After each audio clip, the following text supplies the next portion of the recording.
Hello everyone, welcome to Utkal Learning Hub YouTube channel. So पिला माने आजि मु आपण मानक पई गोटे खुशी खबर नै के आसीची। खुशी खबर टी होउची पिला माने आपण मानक पई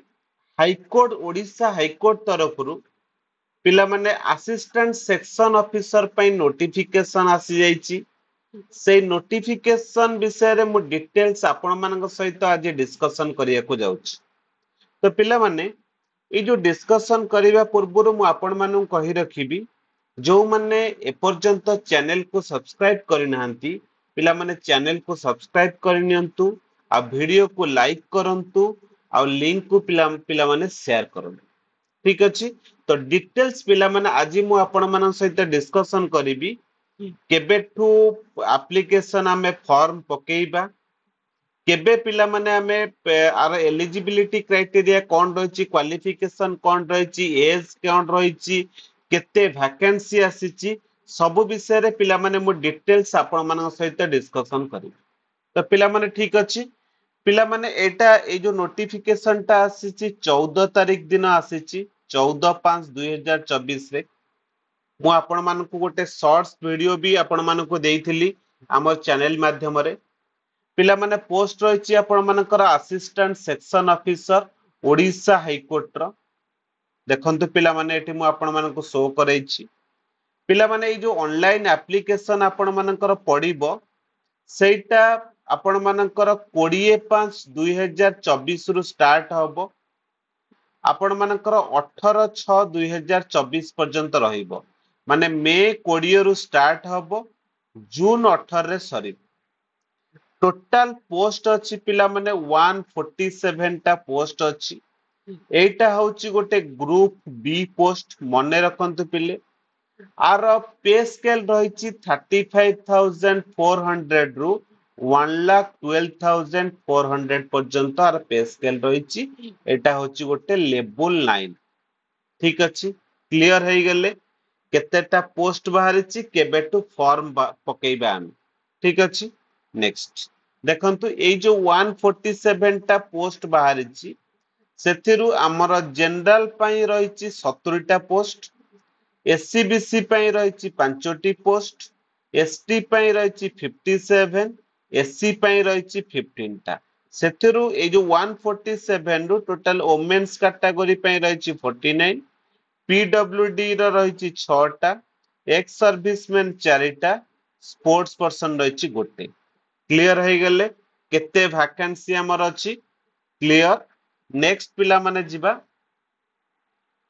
नेक्स्ट रहिछि एज कोन रहिछि यार हला क्लियर से पिला माने देखंतु आर एज होछि 21 वर्ष रु अधिका हेतिबा दरकार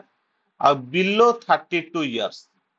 आपण माने एबे ओएसएससी ओ ट्रिपल एससी अंडर रे जहां भी पकोउचंती 38 वर्ष पर्यंत रहउची किंतु ओडिशा हाईकोर्ट अंडर रे आपण जहां भी पोस्ट बाहरिची सेगुडा सब 32 वर्ष भीतर हेतिबा दरकार आपण मानकु एज हैला ए ईयर टा पिला माने जो 32 वर्ष टा आपनकर 14/5/2024 भीतर कैलकुलेशन करा होची हैला क्लियर है गेले नेक्स्ट आपण मानकर जो कैटेगरी सब रहिची एससी एसटी एससीबीसी ए सब कैटेगरी वुमेन्स कैटेगरी पई 5 वर्ष रहिची आपनकर एज रिलैक्सेशन रहिची क्लियर आ पीडब्ल्यू कैंडिडेट मानक पई 10 इयर्स एज रिलैक्सेशन रहिची हे गेले क्लियर हे गेले बुझी पारले जदी ए पीडब्ल्यूडी कैंडिडेट भितर जो माने एससी एसटी एससीबीसी हेतिबे तमे सेमानक पई 15 इयर्स रहिची बुझी पारले दे माने 15 इयर्स अर्थ 10 वर्ष होची पीडब्ल्यूडी पई आ 5 वर्ष होची आपण मानकर एसटी एससी एससीबीसी कैटेगरी पई क्लियर हे गेले एज केते हेतिबा दरकार जानि पारले नेक्स्ट जिबा नेक्स्ट रहिछि आपण मानक पई एजुकेशनल क्वालिफिकेशन कोन आपनकर ए जो असिस्टेंट सेक्शन ऑफिसर पई एजुकेशनल क्वालिफिकेशन कोन रहिछि ना एजुकेशनल क्वालिफिकेशन रहिछि आपण ग्रेजुएशन पास करथिबा दरकार आर्ट्स हो साइंस हो कॉमर्स हो बा जे कोनोसी रे आपण बैचलर डिग्री आपनकर थिबा दरकार ता सहित आपण मानकर कंप्यूटर ऊपर नॉलेज थिबा दरकार जदि एटा अछि तेबे आपण माने एलिजिबल एसो पकेया पाए ठीक अछि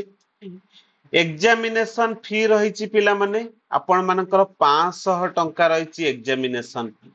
बुझेल आपण ऑनलाइन थ्रू रे को भी आपण पेमेंट करि परिबे डेबिट कार्ड हो क्रेडिट कार्ड हो यूपीआई हो नेट बैंकिंग हो ए सब थ्रू रे आपण आपको कोन करि परिबे ना पेमेंट करि परिबे केते टंका रही आपण मानकर 500 टंका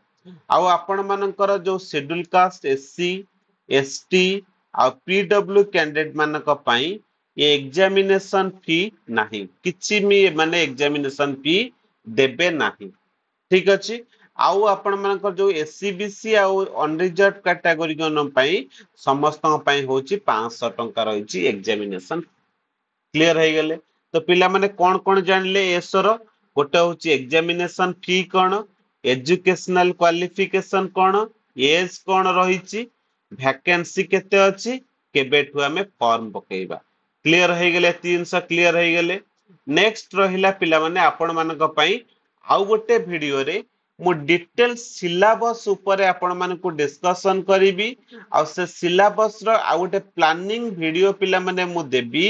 से प्लानिंग वीडियो रे आपण माने केमिति प्रिपरेशन करिवे से विषय रे मु आपनको बतेबी ये थिला पिला माने आपण माने आज एज कोन रहिबो क्वालिफिकेशन कोन रहिबो एग्जामिनेशन फी केते अछि आउ केबे ठू आपण पकेबे आ लास्ट डेट केबे अछि ए सब विषय रे पिला माने मो डिटेल्स आपण मानकु जणेली आ गोटे वीडियो रे पिला माने हम सिलेबस ऊपर डिस्कशन करिबा ठीक अछि तो पिला माने जदी आपण मानकु ए वीडियो टी आपण मानन पई हेल्पफुल हेइताय निहाती पिला माने भलो भलो कमेंट्स देबे आउ वीडियो को लाइक करिवे शेयर करिवे टेलीग्राम चैनल हमर जॉइन हेबे एटा होची मोर पर्सनल टेलीग्राम चैनल एटा होची व्हाट्सएप रे आपण जदी मेसेज करूचंती आपण माने व्हाट्सएप ग्रुप रे भी जॉइन करि परिबे ठीक अछि तो पिला माने केबे भी आपण माने भूलिबेनी Utkal learning hub YouTube channel को लाइक शेयर कमेंट्स सब्सक्राइब करिया एमती पिला माने डिटेल सब वीडियो जानिया वीडियो देखिया पे हेले आपण मानको सब्सक्राइब करिया को पड़िबो Utkal learning hub YouTube channel तो पिला माने आ गोटे वीडियो रे मु आपण मानक सहित सिलेबस पूरा डिस्कशन करिवि आउ केमिति एसो को क्रैक करिवे से विषय रे गोटे प्लानिंग देबी ठीक अछि तो एबे पिला माने एटी एटा को एंड करूची तो थैंक यू